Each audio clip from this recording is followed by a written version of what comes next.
চতুর্থ পর্বে ৭০৩টি ইউনিয়ন পরিষদে ভোট গ্রহণ চলছে। সংঘর্ষ ও বিভিন্ন অনিয়মে কয়েকটি কেন্দ্র স্থগিত। তৎপর আইন শৃঙ্খলা রক্ষা বাহিনী। অনিয়ম আর পুরনো পদ্ধতির কারণে ভূমি প্রশাসনে ভোগান্তির শিকার সাধারণ মানুষ। তথ্য সংরক্ষণ পদ্ধতি ডিজিটাল করার তাগিদ বিশেষজ্ঞদের। খোলা পরিবেশে কেটে রাখা ফল খেলে হতে পারে মরণব্যাধি, উঠে এসেছে রোগ তত্ত্বের গবেষণায়। ফল খাওয়ার ক্ষেত্রে সতর্ক থাকার আহ্বান বিশেষজ্ঞদের। এবং রমজানের আগেই অস্থির দেশের ছোলার বাজার। আন্তর্জাতিক বাজারে বুকিং রেট বাড়ার অজুহাতে দাম বাড়ছে। দ্রুত আমদানির পরামর্শ ব্যবসায়ীদের।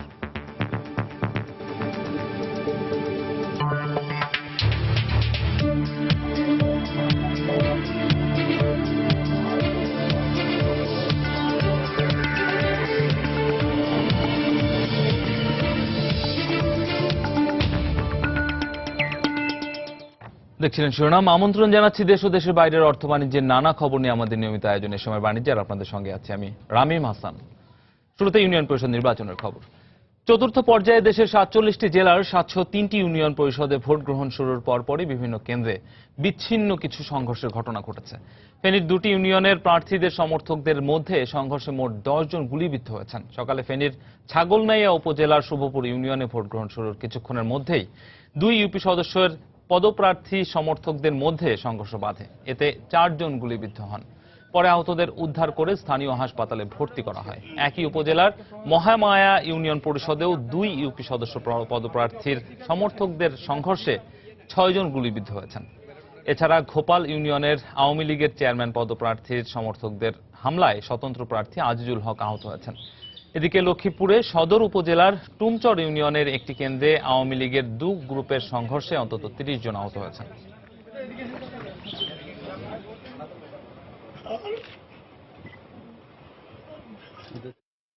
লোকে না এখানে থাকতে দিচ্ছে না।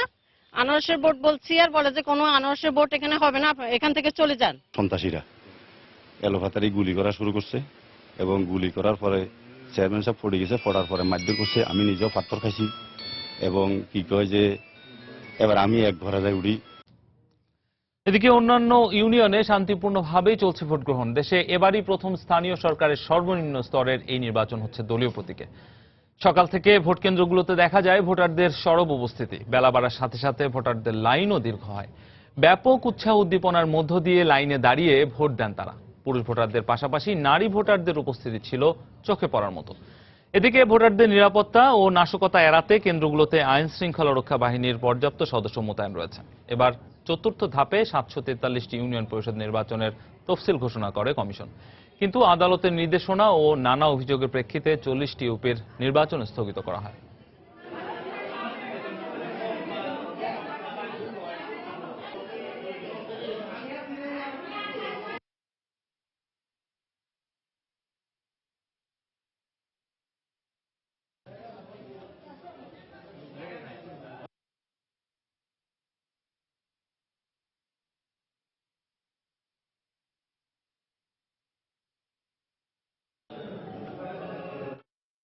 আমাদের জৈনপুর সান্দাই খুব ভালো পরিবেশ ইনশাআল্লাহ। আপনারা দেখতেছেন বৃষ্টির কারণে স্কুলের দাঁড়িতে লাইন ধরা আছে, কোনো সমস্যা হচ্ছে না ইনশাআল্লাহ। প্রথমবার ভোট দিয়ে খুব ভালো লাগছে, শান্তি শৃঙ্খলা ভাবে খুব সুন্দরভাবে ভোট এবার ভোট ভালো হয়েছে,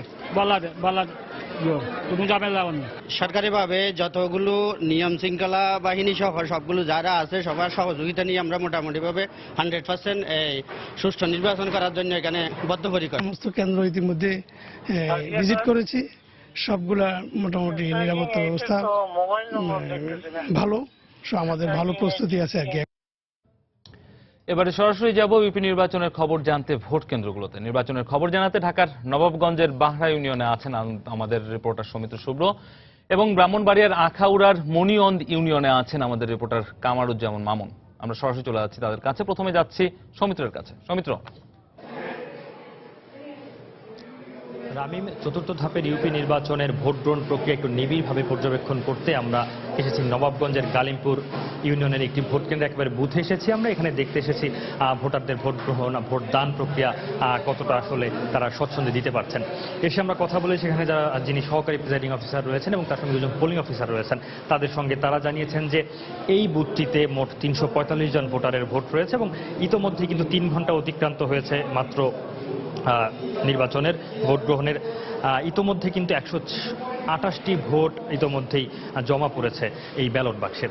সহকারী প্রিজাইডিং অফিসার এবং দুজন পোলিং অফিসার তারা দায়িত্ব পালন করছেন এবং ভোটাররা আসছেন এবং আমরা দেখতে পাই যে বাইরেও অপেক্ষমান সারি রয়েছে ভোটারদের। এবং ভোটাররা ওই পাশেই যেই জায়গাটি রয়েছে একটু আড়াল করে যে জায়গাটুকু রাখা হয়েছে ভোটারদের ভোটদানের জন্য, সেখানে গিয়ে তারা তাদের যে সিল মারছেন ব্যালটে আসলে এবং তারপরে এসে তারা ব্যালট বাক্সে তাদের যে ভোটটি সেটি জমা দিচ্ছেন।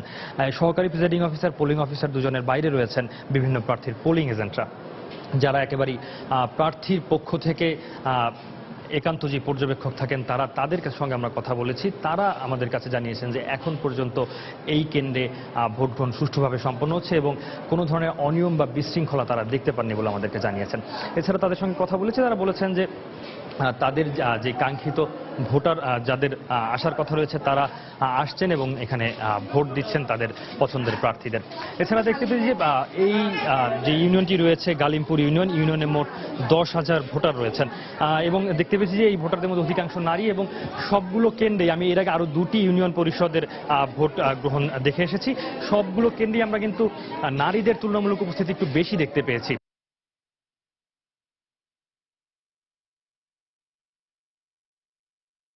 সবাই চেষ্টা করছেন সূর্য আরেকটু চড়া হয়ে ওঠার আগেই তাদের ভোটটি দিয়ে আসলে বাড়ি ফিরে যেতে এই গ্রীষ্মের কড়া রোদের মধ্যে।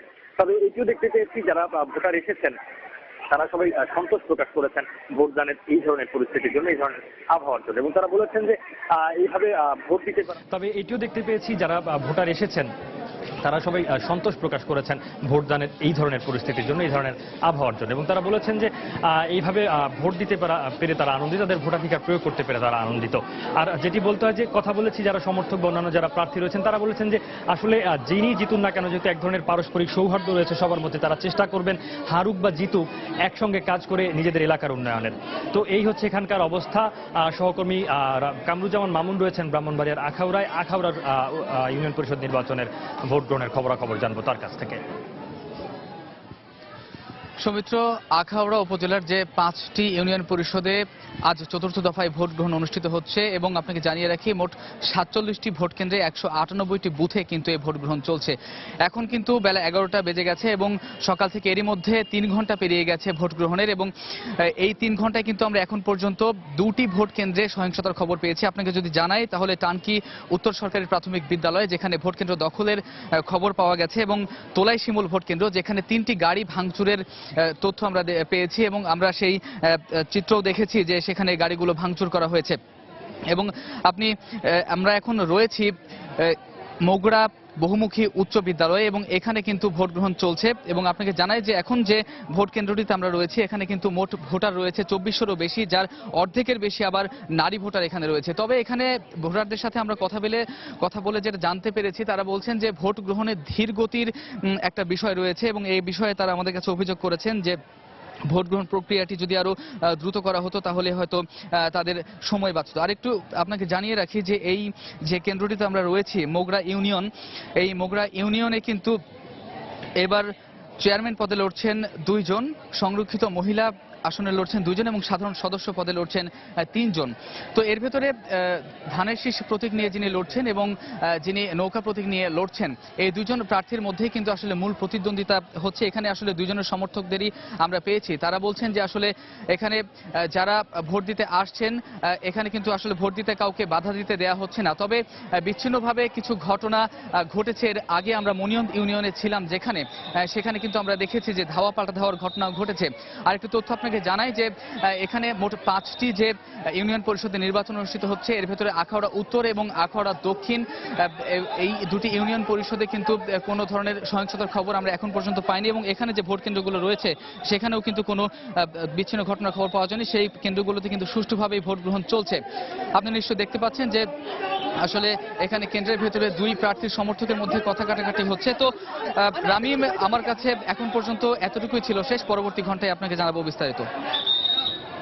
ইউপি নির্বাচনের খবর জানছিলাম আমাদের রিপোর্টারদের কাছ থেকে সরাসরি, এবং সেখানে একটা মিশ্র প্রতিক্রিয়া আমরা দেখতে পেয়েছি। বিভিন্ন জায়গায় আমরা যেমন কিছু বিচ্ছিন্ন সহিংসতার খবর পেয়েছি, এবং অনেক জায়গাতে আমরা দেখলাম যে সুষ্ঠু নির্বাচন অনুষ্ঠিত হচ্ছে। তো নবাবগঞ্জের বাহারা ইউনিয়ন থেকে রিপোর্টার সমিত শুভ্র এবং আখাউড়ার মনিয়ন্দ ইউনিয়ন থেকে জানাচ্ছিলেন রিপোর্টার কামরুজ্জামান মামুন। জমির কাগজপত্র সংরক্ষণে ত্রুটি, তথ্য সরবরাহে ভোগান্তি ও ভূমি প্রশাসনে অনিয়মের কারণে সারা দেশেই ভোগান্তির শিকার হচ্ছেন সাধারণ মানুষ, এ মন্তব্য বিশেষজ্ঞদের। বিদ্যমান আইনে সংস্কার ও তথ্য সংরক্ষণে আধুনিক পদ্ধতি গ্রহণ না করলে এই সমস্যা থেকে মুক্তি পাওয়া অসম্ভব বলেও মনে করেন তারা। অন্যদিকে দলিল নিবন্ধন ও জরিপ অধিদপ্তরের আশ্বাস, ডিজিটাল পদ্ধতিতে দলিল, নকশা ও খতিয়ান সংরক্ষণের কার্যক্রম শুরু হলে সুবিধা পাবে জনগণ। মিজানুর রহমান কবিরের রিপোর্ট। ঝুঁকিমুক্ত ও সহজ উপায়ে তথ্য সরবরাহের লক্ষ্যে নিবন্ধন কর্তৃপক্ষ ও জরিপ অধিদপ্তর 2011 সালে দুটি প্রকল্প হাতে নেয়। নামজারিতে SMS পদ্ধতি চালু হলেও তা সীমাবদ্ধ রয়ে গেছে কয়েকটি পাইলট প্রকল্পের মধ্যেই। এছাড়া তেমন এগোয়নি ডিজিটাল দলিল নিবন্ধন কার্যক্রম। 10-15 বছর ধরে এটা আলোচনায় আছে। কাজের অগ্রগতির ক্ষেত্রে খুব একটা এগিয়েছে বলে আমার অন্তত জানা নাই। মোটামুটি ভাবে ওই প্রান্তেই আমরা আছি। আমি একটা চুক্তি আছে, এটা যেমন সঠিক সফটওয়্যার আমরা কয়েকবারই চেক করেছি, এটা it is not yet finally checked and it is delivery is not taken. বিশেষজ্ঞরা বলছেন, সংরক্ষণ দুর্বলতা ও জবাবদিহি না থাকার সুযোগকে কাজে লাগিয়ে অসাধু কর্মকর্তা কর্মচারীরা ভুয়া দলিল ও নথিপত্র তৈরি করে আর্থিক অনিয়মের সুযোগ নেয়। মামলা নিষ্পত্তিতে দীর্ঘ সময় লাগায় দীর্ঘমেয়াদী ভোগান্তিতে পড়েন জনগণ। ফৌজদারি এবং দেওয়ানি মামলার কোনো ক্ষেত্রে 80% পর্যন্ত মামলা হচ্ছে ভূমিকেন্দ্রিক, এবং তার একটা বড় কারণ হচ্ছে আমাদের রেকর্ড সংরক্ষণ পদ্ধতি, আমাদের আইনি জটিলতা, ভূমি প্রশাসনের মধ্যে যে নানা ধরনের অনিয়ম এবং দুর্নীতির যে প্রাধান্য, তার কারণে এগুলি হচ্ছে। দেশের 7টি জেলার 45টি উপজেলায় পরীক্ষামূলকভাবে শুরু হয়েছে আধুনিক পদ্ধতিতে নকশা ও খতিয়ান সংরক্ষণের কাজ। 2017 সালে এটি আনুষ্ঠানিকভাবে চালু হবে সারা দেশে। এসব স্থানে কাগজপত্র সংগ্রহ ও জমা দেওয়ার ক্ষেত্রে এখনই ভোগান্তি কমার দাবি সংশ্লিষ্টদের। ডিজিটাল ল্যান্ড ম্যানেজমেন্ট সিস্টেম নামে একটি প্রকল্পের আওতায় 65 লক্ষ খতিয়ান এবং তৎসংশ্লিষ্ট 18,000 মৌজা ম্যাপ স্ক্যানের কার্যক্রম চলমান রয়েছে। ম্যাপগুলো ইতিমধ্যে স্ক্যান সম্পূর্ণ হয়েছে এবং এই সফটওয়্যার ডেভেলপমেন্টের কাজ ইতিমধ্যে 90% সমাপ্ত হয়েছে, এবং এই প্রজেক্টের আওতায় একটি ডাটা সেন্টার স্থাপন করা হবে। ভূমি বিশেষজ্ঞদের মন্তব্য, এই পদ্ধতিতে জটিলতা কমলেও প্রশাসনিক অনিয়ম না কমালে সুফল বঞ্চিত হতে পারেন জনগণ। মিজানুর রহমান কবির, সময় সংবাদ, ঢাকা। ফেনীর পরশুরাম উপজেলা নির্বাহী কর্মকর্তাকে শারীরিকভাবে লাঞ্ছিতের ঘটনায় এজাহারভুক্ত 3 আসামিকে গ্রেফতার করা হয়েছে। শুক্রবার রাতে আটকের পর তাদেরকে পুলিশের হাতে তুলে দেন ফেনী 2 আসনের সংসদ সদস্য নিজামুদ্দিন হাজারী। শুক্রবার সকালে যথাযথভাবে সম্মান না করায় ফেনী জেলা আওয়ামী লীগের সহসভাপতি খায়রুল বাশার মজুমদার তপনের নেতৃত্বে তার অনুসারীরা পরশুরাম উপজেলা নির্বাহী কর্মকর্তা HM রাকিব হায়দারকে জনসম্মুখে শারীরিকভাবে লাঞ্ছিত করে। ওই ঘটনায় সন্ধ্যায় রাকিব হায়দারের গাড়ির চালক আবুল কাশেম বাদী হয়ে 7 জনের নাম উল্লেখ সহ 19 জনের বিরুদ্ধে একটি মামলা দায়ের করেন।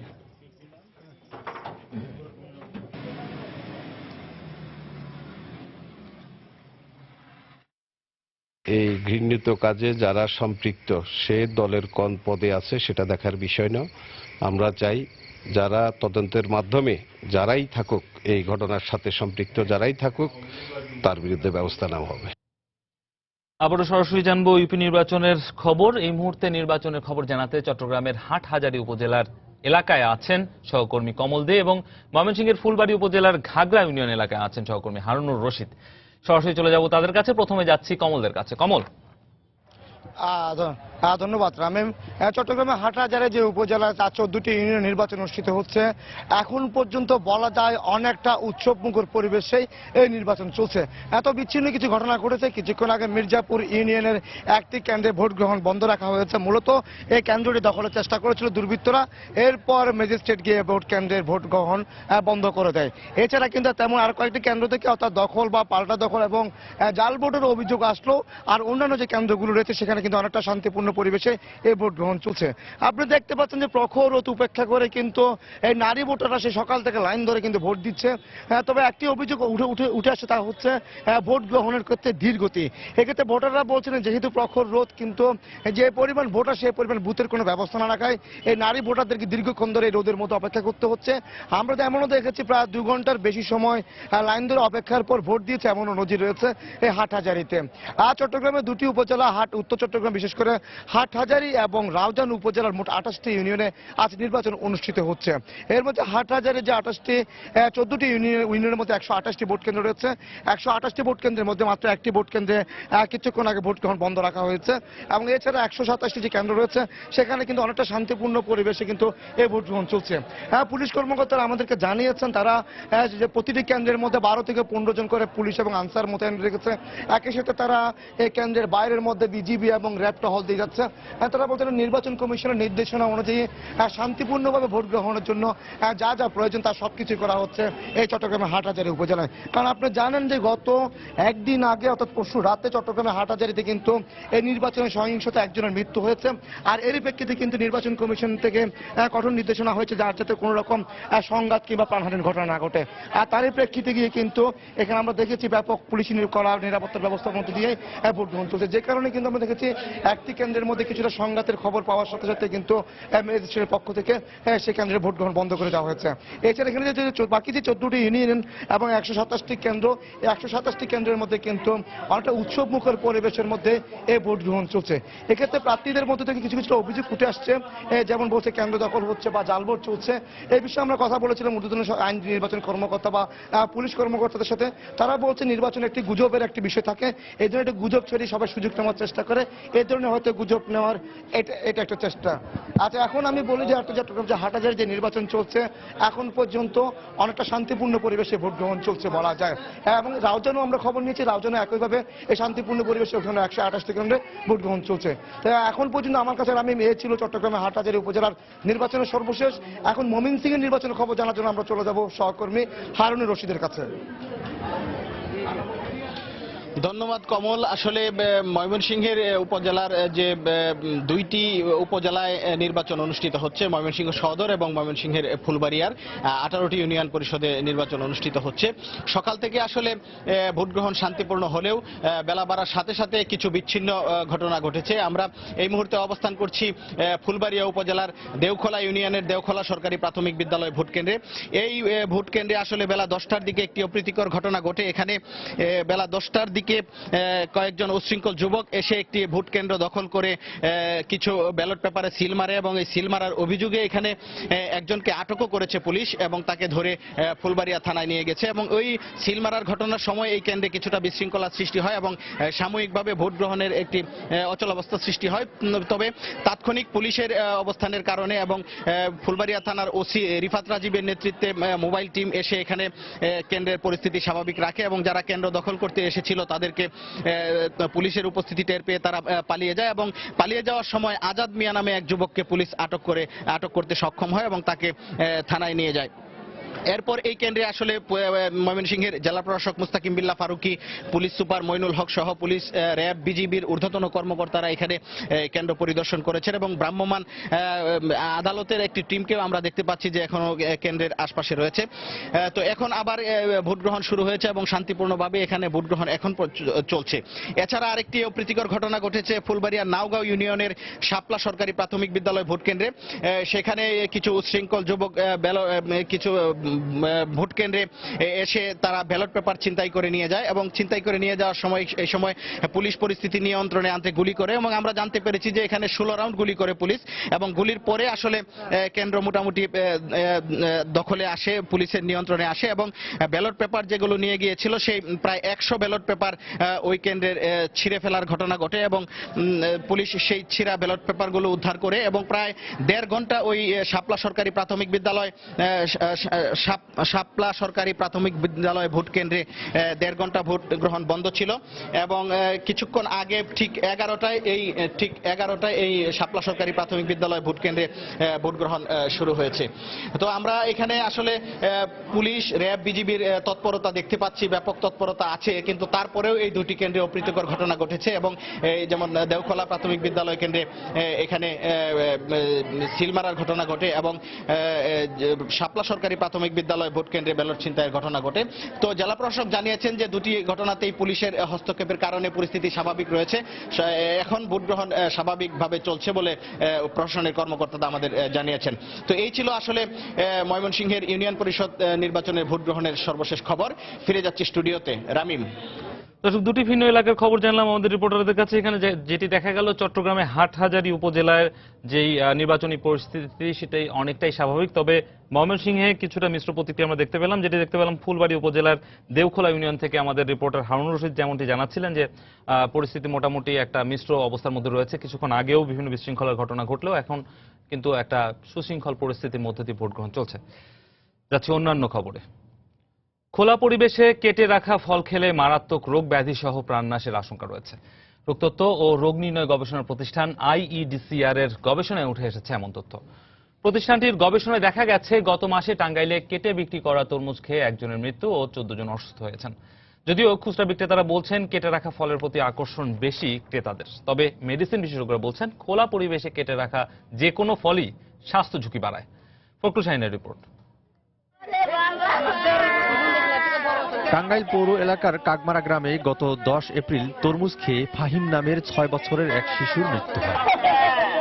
ওই ঘটনায় অসুস্থ হয়ে পড়েন পরিবারের অন্য সদস্যরাও। এলাকাবাসী জানান 8 এপ্রিল বাজার থেকে ফাহিমের দাদা একটি তরমুজ কিনে পরিবারের সবাইকে নিয়ে খান। এর কিছুক্ষণ পরেই ডায়রিয়ায় আক্রান্ত হন তারা।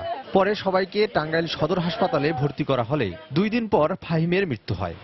ঘটনা জানার পর তরমুজটির নমুনা সংগ্রহ করে পরীক্ষাগারে গবেষণা চালায় রোগতত্ত্ব গবেষণা প্রতিষ্ঠান IEDCR। প্রায় 1 মাসের গবেষণায় উঠে আসে তরমুজ খেয়ে মৃত্যুর কারণ। তরমুজটা যখন যে কিনে নিয়ে আসে তখন এটা কাটা ছিল, এটাতে পাওয়া গেছে ব্যাকটেরিয়াল গ্রোথ সালমোনেলা, যেটা কমন ইনফেকশন, এবং ওইটা যাওয়ার কারণেই কিন্তু ডায়রিয়া হয়। ডায়রিয়াতে যে তার যে পানি শূন্যতা হয়, পানি শূন্যতার কারণে সে মারা যায়। এদিকে খুচরা বিক্রেতারা বলছেন কেটে ফল বিক্রি করলে মুনাফা বেশি হয়। একজনের 2-3 পিস করে দিতে হলে 4-10 মিনিট কারো দেরি সহ্য হয় না, এলাই কাইটা রাখলে তাড়াতাড়ি করে দিয়ে দিতে পারে। গাড়িটা চালাই না, খাইলে হয়তো শরীর একটু ভালো লাগে। মেডিসিন বিশেষজ্ঞরা বলছেন ফল খাওয়ার ক্ষেত্রে সবাইকে সতর্ক হতে হবে। শুধু তরমুজ না, রাজধানীতে আপনারা দেখবেন বিভিন্ন ধরনের ফল খোলা অবস্থায় বিক্রি করছে। এটা অত্যন্ত অস্বাস্থ্যকর। বিভিন্ন ধরনের ব্যাকটেরিয়া আক্রান্ত হয়ে ডায়রিয়া জনিত কারণে কিডনিটা সাময়িকভাবে বিকল হতে পারে, অথবা হাইপোভলিউমিক শকেও রোগীরা মারাত্মকভাবে স্বাস্থ্য ঝুঁকিতে পড়তে পারে। ফলে রয়েছে ভিটামিন, মিনারেল ও অ্যান্টিঅক্সিডেন্ট সহ নানা গুণাগুণ। চিকিৎসকরা বলছেন সুস্বাস্থ্যের জন্য সপ্তাহে অন্তত 2-1 দিন কিছু পরিমাণ ফল খাওয়া দরকার, কিন্তু তা অবশ্য এই খোলা পরিবেশের কেটে রাখা ফল নয়, তা হতে হবে কেমিক্যাল ও জীবাণুমুক্ত সুস্বাদু ফল। ফখরুল শাহিন, সময় সংবাদ, ঢাকা। এবারে অর্থ বাণিজ্যের খবর শুরু করছি ভোগ্যপণ্যের বাজার দিয়ে। রাজধানীতে চাহিদা বেড়ে যাওয়ায় 1 সপ্তাহের ব্যবধানে বেড়েছে ডাল, ছোলা, চিনি ও মশলার দাম। রসুন ও দেশি পেঁয়াজের দামও ঊর্ধ্বমুখী, তবে চালের বাজার স্থিতিশীল থাকলেও বিক্রি অনেকটা কম বলে জানালেন ব্যবসায়ীরা। রাজধানীর মোহাম্মদপুর পাইকারি কৃষি মার্কেট ঘুরে বিস্তারিত জানাচ্ছেন কামরুল হাসান সবুজ। মৌসুমের নতুন চাল আসতে শুরু করেছে রাজধানীর এই পাইকারি বাজারে, তবে তা পর্যাপ্ত না হয় নতুন মিনিকেট তুলনামূলক কম দামে বিক্রি হলেও আগের দামেই বিক্রি হচ্ছে নাজির শাইল, পারিজা, গুটিস্বর্ণা, ব্রি 28। এক সপ্তাহের মধ্যে দাম কমার সম্ভাবনার কথা জানালেন ব্যবসায়ীরা। নতুন চাল তো এখন অ্যাভেলেবেল এখনো হয় নাই, হয়তো শুরু হয়ে গেছে, আর 1-2 দিনের মধ্যে অ্যাভেলেবেল হয়ে যাবে। তখন তো দাম একটু কমবে, কাস্টমার তেমন একটা নাই, এটাও একটা কারণ হতে পারে যে নতুন চাল আসতেছে, হয়তো সামনে নিলে হয়তো দাম কমবে। নিত্য প্রয়োজনীয় ভোগ্যপণ্যের বাজারে 3 থেকে 6 টাকা পর্যন্ত বেড়েছে সব ধরনের ডাল ও ছোলার দাম। পাশাপাশি কেজিতে 2 টাকা বেড়ে প্রতি বস্তা চিনি বিক্রি হচ্ছে 2530 টাকায়। ডালের বাজারটি একটু বাড়তির দিকে, দেশি মসুরি 126 থেকে 135 টাকা পর্যন্ত হচ্ছে। আর ছোলা আপনার এখন আমরা বিক্রি করতেছি আপনার 77 থেকে 78 টাকা করে। গোটের যে ডাল বিক্রি করতেছি আপনার 86 থেকে 87 টাকা। মশলার মধ্যে এলাচ, লবঙ্গ, গোলমরিচের দাম বেড়েছে কেজিতে 40 টাকা পর্যন্ত। আর এক সপ্তাহের ব্যবধানে পোস্তাদানার দাম কেজিতে 400 টাকা বেড়ে বিক্রি হচ্ছে 1000 টাকায়। দারচিনি আমরা 270-80 টাকা কেজি বিক্রি করতেছি। ছোট মানের এলাচ 950 টাকার থেকে 1000 টাকা আছে। জিরের দাম একটু বাড়ছে, কেজিতে 10 টাকার মতো বাড়ছে। আলু বোখারা 500 টাকা কেজি। মশলার তো সরবরাহ আছে, প্রচুর সরবরাহ আছে। হঠাৎ করেই সরবরাহ সংকটে চায়না রসুনের দাম বেড়েছে 40 টাকা পর্যন্ত। স্থিতিশীল রয়েছে আলু, আদা ও ভারতীয় পেঁয়াজের দর, তবে কেজিতে 2 থেকে 3 টাকা বেড়ে দেশি পেঁয়াজ বিক্রি হচ্ছে 40 টাকায়। আর এলজি প্রাইসটা একভাবে আছে 18 থেকে 20 টাকা, 13 থেকে 14 টাকা আলুর বাজার, আদা 30 থেকে 32 টাকা বাজার, কেজি 4-5 টাকা কমছে। চায়না রসুনটা গত সপ্তাহে ছিল 170 টাকা কেজি, আর এই সপ্তাহে ধরেন 200 টাকা কেজি পাইকারি। আর দেশি রসুনটা দিল 70 টাকা কেজি ছিল, এই সপ্তাহে ধরেন আপনার 95 টাকা 90 টাকা কেজি। এদিকে সপ্তাহের ব্যবধানে দরদামের কোনো ওঠানামা নেই ভোজ্য তেলে।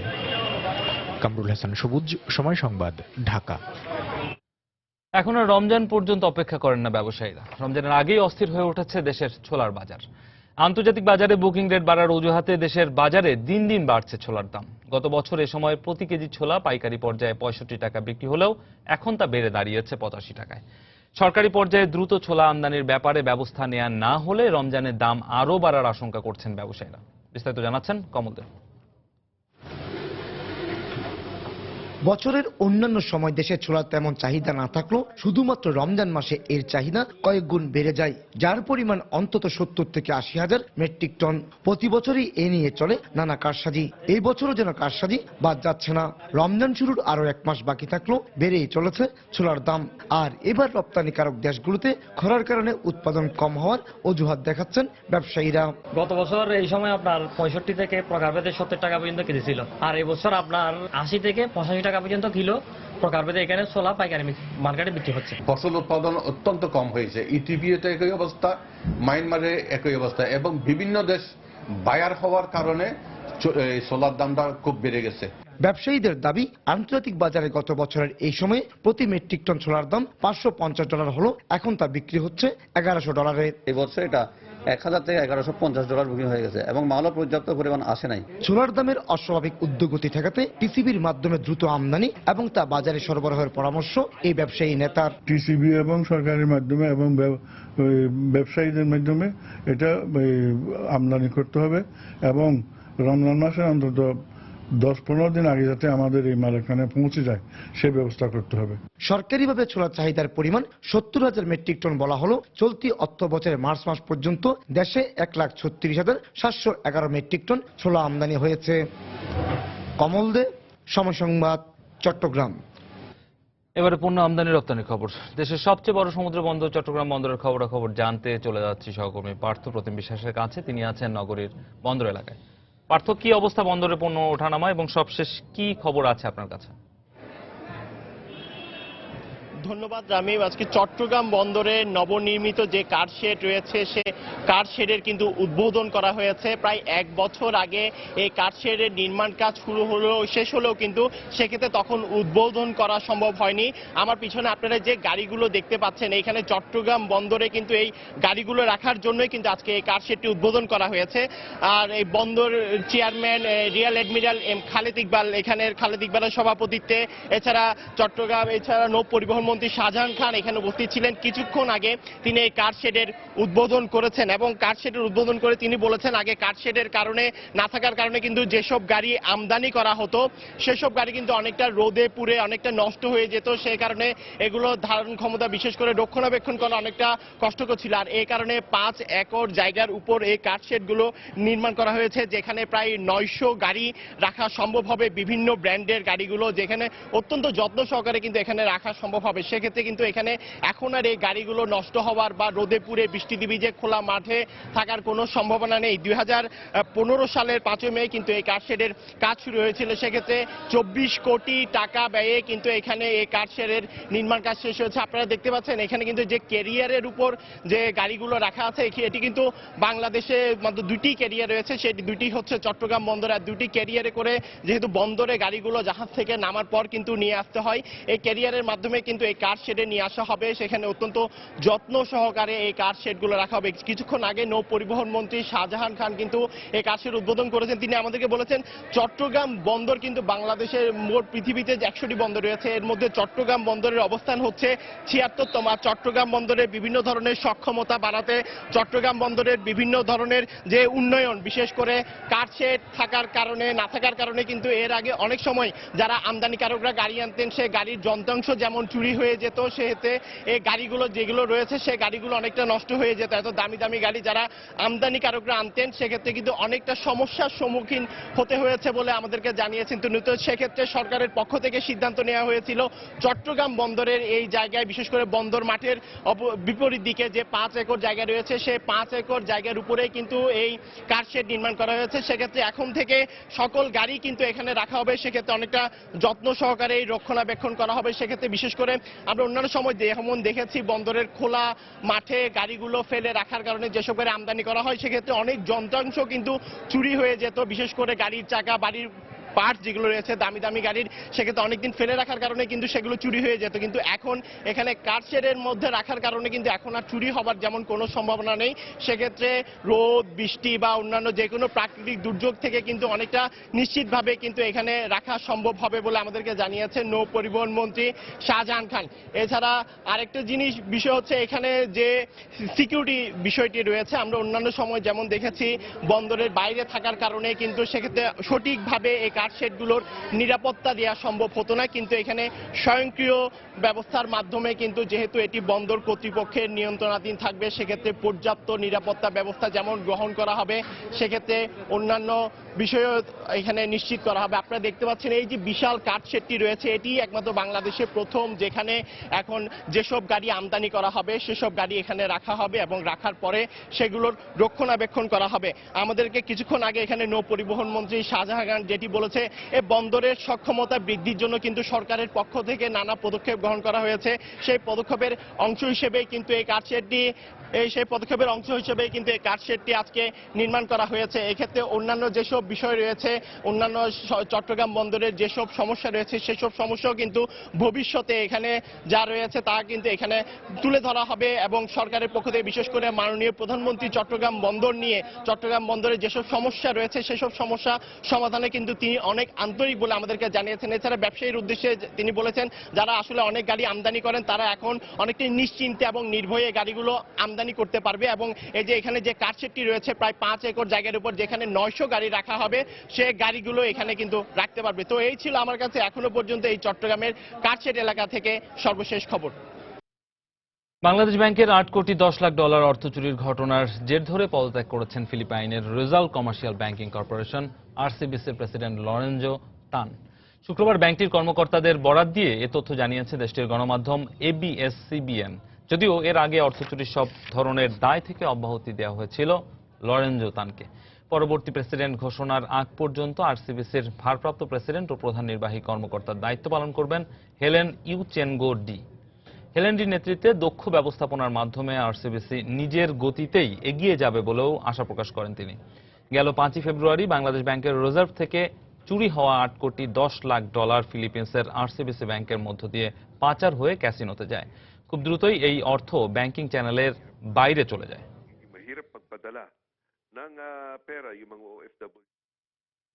নির্ধারিত সময়ে পদ্মা সেতু প্রকল্পের কাজ শেষ করা সম্ভব হবে বলে জানিয়েছেন পরিকল্পনা মন্ত্রী আ.হ.ম মুস্তফা কামাল।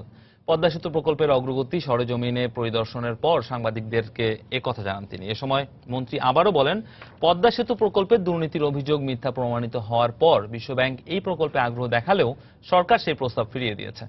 গতকাল সকালে মাওয়াঘাট থেকে লঞ্চ যোগে পদ্মা নদীর মাঝে সেতু নির্মাণ কাজ ঘুরে দেখেন পরিকল্পনা মন্ত্রী। পরে নদীর জাজিরা প্রান্তে সংযোগ সড়ক ও অন্যান্য কাজের অগ্রগতিও পরিদর্শন করেন তিনি। এ সময় প্রকল্প সংশ্লিষ্টরা জানান, গোটা প্রকল্পের 33% অগ্রগতি হলেও এখনও মূল সেতু নির্মাণ কাজের প্রায় 21.5% কাজ সম্পন্ন করা সম্ভব হয়েছে। এছাড়াও নদী শাসন 18.27%, জাজিরা সংযোগ সড়কের 68.94% এবং মাওয়া সংযোগ সড়ক নির্মাণ কাজ 79.20% শেষ হয়েছে বলেও জানান তিনি। পরে মন্ত্রী সাংবাদিকদেরকে বলেন, পদ্মা কেবল একটি সেতু নয়, এটি এখন গোটা জাতির সম্মানের প্রশ্ন। নির্দিষ্ট সময়ে প্রকল্পটি শেষ করতে তিনি এ কাজে সংশ্লিষ্ট সকলকে দ্রুত গতিতে কাজ করার আহ্বান জানান।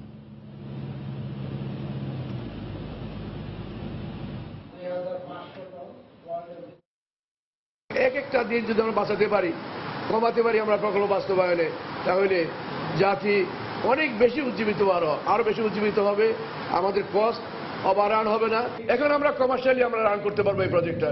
সুতরাং ইনিশিয়ালি টাইম যেটা দিবার এটা আমরা দিয়েছেন, এখন আগামীতে এগুলোর জন্য আরো তো লম্বা সময় লাগবে না। ইনশাআল্লাহ যেভাবে আমরা চাচ্ছি, আশা করি যে আমরা টাইম লাইন মতো আমরা প্রজেক্টটি পাবো। ওয়ার্ল্ড ব্যাংক তারা বলেই দিল যে এখনো সময় আছে এটি রিভিউ করার জন্য। অন দ্য স্পট আমি বলে দিয়েছি এই প্রকল্পে আর সুযোগ নাই। পদ্মা ব্রিজ এটা আমরা করব আমাদের অর্থে। এবারে গেল সপ্তাহের পুঁজিবাজারের খবর। লেনদেনের ঊর্ধ্বমুখী এবং সূচকের নিম্নমুখী প্রবণতার মধ্য দিয়ে গেল সপ্তাহের কার্যক্রম শুরু করে ঢাকা স্টক এক্সচেঞ্জ। সপ্তাহের মাঝামাঝিতে লেনদেনের পরিমাণ কমলেও সপ্তাহ শেষে বাড়ে লেনদেন এবং সূচকের পরিমাণ। সপ্তাহ শেষে লেনদেন বাড়ে 16.95 কোটি টাকা, সূচক বাড়ে 135 পয়েন্ট। রোববার মে দিবস উপলক্ষে সরকারি ছুটি থাকায় সোমবার থেকে কার্যক্রম শুরু করে ঢাকা স্টক এক্সচেঞ্জ। প্রথম কার্যদিবস লেনদেন হয় 461.17 লাখ টাকা। এদিন সূচক ছিল 4171 পয়েন্ট। সূচকের এই পরিমাণ পুরো সপ্তাহের মধ্যে সর্বনিম্ন। দ্বিতীয় কার্যদিবস লেনদেন কমে দাঁড়ায় 405.85 লাখ টাকা। এদিন সূচক কিছুটা বেড়ে পৌঁছায় 4272 পয়েন্টে। বুধবার তৃতীয় কার্যদিবস লেনদেন কমে পৌঁছায় 400.76 লাখ টাকায়। এদিন কিছুটা কমে সূচকও। লেনদেনের এই পরিমাণ পুরো সপ্তাহের মধ্যে সর্বনিম্ন। চতুর্থ এবং শেষ কার্যদিবস লেনদেন বেড়ে পৌঁছায় 478.12 লাখ টাকায়। এদিন সূচক ছিল 4306 পয়েন্ট। লেনদেন এবং সূচকের এই পরিমাণ পুরো সপ্তাহের মধ্যে সর্বোচ্চ। গেল সপ্তাহে লেনদেন হওয়া প্রতিষ্ঠানগুলোর মধ্যে 201টি প্রতিষ্ঠানের শেয়ারের দাম বেড়েছে, কমেছে 100টির এবং অপরিবর্তিত ছিল 25টি প্রতিষ্ঠানের শেয়ার ও মিউচুয়াল ফান্ডের দাম। গেল সপ্তাহে শেয়ারের দাম বাড়া প্রতিষ্ঠানগুলোর মধ্যে শীর্ষে ছিল United Airways, Unlima yarn dyeing, Confidence cement, Prime Textile এবং আরামিদ সিমেন্ট। অন্যদিকে শেয়ারের দাম কমা প্রতিষ্ঠানগুলোর মধ্যে BD welding electrodes, Sonargaon textile, Alltex industries, information services network এবং সোশ্যাল ইসলামিক ব্যাংক উল্লেখযোগ্য। ঈশিতা ব্রহ্ম, সময় সংবাদ, ঢাকা। দর্শক, এবারে গেল সপ্তাহে বিভিন্ন মন্ত্রী, ব্যবসায়ী ও বিশিষ্ট ব্যক্তিরা দেশের অর্থনীতি নিয়ে যে বিভিন্ন গুরুত্বপূর্ণ বক্তব্য দিয়েছেন, সেসব বক্তব্য নিয়ে আমাদের এবারের আয়োজন দেখে নিন। নিচের তলায় কাবাব ফ্যাক্টরি অথবা নান্নার বিরিয়ানি, দাউ দাউ করে আগুন জ্বলছে। দোতলায় ব্যাংক, ইন্টেরিয়র ডেকোরেশন ঝলমল করছে। 3 তলায় ইন্স্যুরেন্স কোম্পানি, 4, 5 এবং 6 তলায় 3টি ভিন্ন কারখানা, ভিন্ন মালিক। 40% পোশাক শিল্প কারখানা আছে যেগুলোকে প্রতিস্থাপন করতে হবে। এটা সংস্কার বর্তমান অবস্থানে সম্ভব নয়। আমরা নিরাপদ কর্মস্থল করার জন্য যা যা প্রয়োজন আমরা করতেছি। আমার তো দায়িত্ব হলো মালিক শ্রমিক দুই পক্ষকে বাঁচা রাখতে হবে। বিল্ডিং রিস্ক আছে যে 25%, 50%, অন্তত বললে 50% রিস্কে স্টপ, এটা সম্ভব না, কারণ তাহলে মানুষগুলো মারা যাবে না খেয়ে। আমি মনে করি সবচেয়ে বড় অ্যাওয়ারনেসটা প্রয়োজন। সারা পৃথিবীতে উন্নয়নের মূল ভিত্তি হবে অভ্যন্তরীণ সম্পদ। অভ্যন্তরীণ সম্পদ সংগ্রহ করেই আপনাকে আপনার দেশের উন্নয়ন সুনিশ্চিত করতে হবে।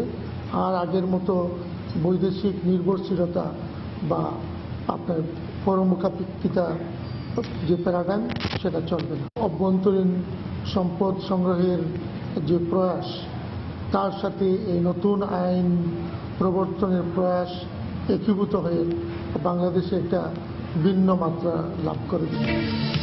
ব্যক্তিখাতে বিনিয়োগের বৃদ্ধির কারণে প্রবৃদ্ধি বাড়তো, তাহলে আমরা উৎপাদন ক্ষমতা বেড়েছে, কাজে এটা টিকে থাকে। বেতন বৃদ্ধিতে আর প্রতি বছর সম্ভব হবে না। অর্থনীতির আগামী বছরের যে প্রাক্কালন স্ট্রং প্রবৃদ্ধি সেটি বজায় থাকবে, 6.8% উন্নতি হবে বলে আমরা প্রাক্কালন করছি। সাধারণত পূর্বাভাসগুলো দেয়া হয় সবশেষ প্রাপ্ত তথ্যের ভিত্তিতে। তথ্য হালনাগাদ করা হলে পূর্বাভাসও বদলে যায়। আমার মনে হয় সরকার ও বিশ্বব্যাংকের পূর্বাভাসে সামান্য পার্থক্য খুব বেশি গুরুত্বপূর্ণ বিষয় হওয়া উচিত নয়। গুরুত্বপূর্ণ হওয়া উচিত বিনিয়োগের পরিমাণ, সরকারি বিনিয়োগের হার ও এর গুণগত মান কেমন তা, কারণ এগুলোই জিডিপি প্রবৃদ্ধিতে ভূমিকা রাখে। আগামী 1 মাসের মধ্যে সরকার এবং সংশ্লিষ্ট কর্তৃপক্ষ ট্যানারি মালিকরা যদি আমাদের এই সমন্বয় কমিটির দাবিগুলি বিবেচনায় না নেন, তাহলে 1 মাস পরে সাংবাদিক সম্মেলন করে অবস্থান ধর্মঘট, মন্ত্রণালয়ে ধর্ণা দেওয়া, বিসি ঘেরাও করা সহ যাবতীয় কর্মসূচি নিতে আমরা বাধ্য হব। এবারে দেশের বাইরের অর্থ বাণিজ্যের খবর। গেল এপ্রিলে যুক্তরাষ্ট্রের অর্থনীতিতে 1,60,000 নতুন কর্মসংস্থান যোগ হয়েছে বলে জানিয়েছে দেশটির শ্রম বিভাগ। তবে এটি এর আগের মাসের তুলনায় প্রায় 50,000 কম। মূলত গত ফেব্রুয়ারি থেকেই দেশটিতে কর্মসংস্থান সৃষ্টির হার তুলনামূলকভাবে কমে আসছে। ফেডের সুদের হার বাড়ানোর সম্ভাবনায় নতুন চাকরির সুযোগ কম তৈরি হচ্ছে বলে ধারণা করা হচ্ছে। বর্তমানে যুক্তরাষ্ট্রে বেকারত্বের রয়েছে 5%, তবে চাকুরি সৃষ্টির হার কমলেও ঘন্টা প্রতি মার্কিনীদের আয় বেড়েছে 2.5% পর্যন্ত। আগামী 14 জুন ফেড সুদের হার বাড়ানোর সিদ্ধান্ত নেবে বলে জানা গেছে। That hasn't happened since the tech boom of the late 1990s. Total payrolls grew by. নতুন কর বিল পাশ হলে শেল কোম্পানিগুলোর কর ফাঁকি, মুদ্রা পাচার সহ আর্থিক খাতের বিভিন্ন অনিয়ম ও দুর্নীতি রোধ করা সম্ভব হবে বলে মনে করেন মার্কিন প্রেসিডেন্ট বারাক ওবামা। আর সে কারণেই কংগ্রেসকে এই বিল পাশ করতে দ্রুত ঐক্যবদ্ধ হওয়ার আহ্বান জানান তিনি। গতকাল এক বক্তব্যে এমন আহ্বান জানান মার্কিন প্রেসিডেন্ট। বিশ্ব অর্থনীতি এই ধরনের দুর্নীতির ব্যাপারে সচেতন নয়, আর সে কারণেই যুক্তরাষ্ট্র সহ ইউরোপ, জাপান ও চীনের অর্থনৈতিক প্রবৃদ্ধি ব্যাহত হচ্ছে। নতুন এই আইন প্রণয়ন হলে আমাদের পক্ষে আর্থিক খাতের অপরাধমূলক কর্মকাণ্ড দমন করা সহজ হবে। শেল কোম্পানিগুলো করদানে বাধ্য হবে, যার সুফল ভোগ করবেন আমেরিকার সাধারণ জনগণ। তাই কংগ্রেসকে দ্রুত এই বিল পাশের আহ্বান জানাচ্ছি। এতে করে অর্থ বিভাগের আর্থিক দুর্নীতি দমন নেটওয়ার্ক অভিযুক্ত প্রতিষ্ঠানগুলোর বিরুদ্ধে দ্রুত কাজ শুরু করতে পারবে। আন্তর্জাতিক বাজারে দাম বাড়ায় স্বর্ণে বিনিয়োগ বাড়িয়েছে চীনা বিনিয়োগকারীরা। 2016 সালের শুরু থেকে এখন পর্যন্ত স্বর্ণের দাম 22% বেড়ে বর্তমানে প্রতি আউন্স স্বর্ণ বিক্রি হচ্ছে $1300 দরে। দাম বাড়ায় বিনিয়োগের নিরাপদ উৎস হিসেবে স্বর্ণকেই বেছে নিয়েছেন চীনা ব্যবসায়ীরা। এ কারণে দেশটিতে বেড়েছে স্বর্ণের চাহিদাও। স্বর্ণের দাম কমায় গেল বছর যে লোকসান হয়েছিল তা কাটিয়ে ওঠা সম্ভব বলে প্রত্যাশা চীনা ব্যবসায়ীদের।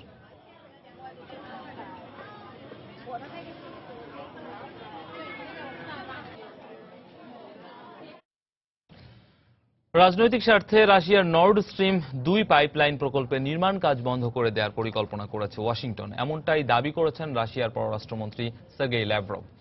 এই পাইপলাইনের মধ্য দিয়ে ইউক্রেনের উপর দিয়ে জার্মানিতে গ্যাস সরবরাহের পরিকল্পনা রয়েছে রাশিয়ার। এ বিষয়ে রুশ সংবাদ মাধ্যমকে দেয়া এক সাক্ষাৎকারে ল্যাভরভ আরও বলেন, ইউরোপে জ্বালানি সরবরাহের সহজ মাধ্যম হবে নর্ড স্ট্রিম 2। এ প্রকল্প অনেক পশ্চিমা কোম্পানিকে একসাথে কাজ করার সুযোগ করে দিচ্ছে বলেও মনে করেন তিনি। এর আগে এ বিষয়ে ইউরোপীয় ইউনিয়নের পররাষ্ট্র নীতি বিষয়ক প্রধান ফ্রেডরিকো মোঘেরিনির সঙ্গে এক বৈঠকে মার্কিন পররাষ্ট্রমন্ত্রী জন কেরি বলেন, এই পাইপলাইন ইউক্রেন, স্লোভাকিয়া এবং পূর্ব ইউরোপের উপর নেতিবাচক প্রভাব ফেলবে। এজন্য বিষয়টি নিয়ে শঙ্কিত যুক্তরাষ্ট্র। এ প্রকল্পের বাস্তবায়ন হলে ট্রানজিট দেশ হিসেবে নিজের অবস্থানও হারাতে পারে Ukraine. depriving Ukraine of more than $2 billion worth in transit fees. ইউরোপীয় ইউনিয়ন থেকে বেরিয়ে গেলে জাপানের বিনিয়োগকারীরা আর ব্রিটেনে বিনিয়োগে তেমন আগ্রহ দেখাবে না বলে মন্তব্য করেছেন দেশটির প্রধানমন্ত্রী শিনজো আবে। ব্রিটেনে ব্রিটিশ প্রধানমন্ত্রী ডেভিড ক্যামেরনের সাথে এক বৈঠকে তিনি আরও বলেন, আন্তর্জাতিক বাজারে নিজেদের অবস্থান ধরে রাখার জন্য ব্রিটেনের ইইউতেই থাকা উচিত। ব্রিটেন ইইউতে থাকলে জাপানি বিনিয়োগকারীরা সে দেশে নিশ্চিন্তে বিনিয়োগ করবে বলেও মনে করেন তিনি। বর্তমানে ব্রিটেনে কার্যক্রম চালাচ্ছে জাপানের প্রায় 1000 কোম্পানি, যেখানে কাজ করছেন অন্তত 1,40,000 কর্মী। ইউরোপের বাজার ধরতে ব্রিটেন গেটওয়ে হিসেবে কাজ করছে বলেও মনে করেন অ্যাবে। এ সময় জাপান ও ইউরোপের মধ্যকার মুক্ত বাণিজ্য চুক্তি নিয়ে আশা প্রকাশ করেন ব্রিটিশ প্রধানমন্ত্রী ডেভিড ক্যামেরন।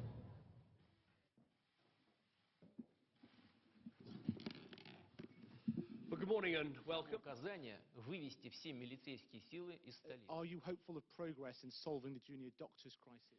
If দর্শক, এই পর্যায়ে আবারও জানিয়ে দিচ্ছি এ সময়ের বাণিজ্যের শিরোনামগুলো।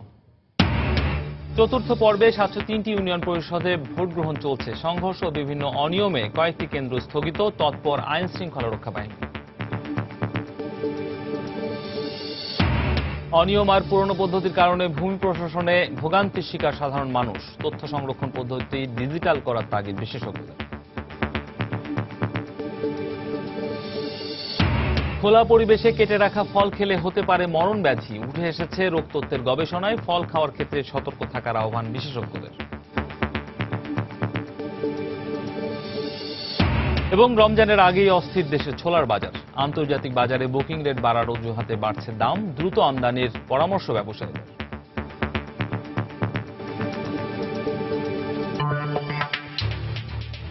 এই ছিল এই সময়ের বাণিজ্যে। যে কোনো খবর পেতে ভিজিট করুন সময় নিউজ.tv আর সঙ্গে থাকুন সময়।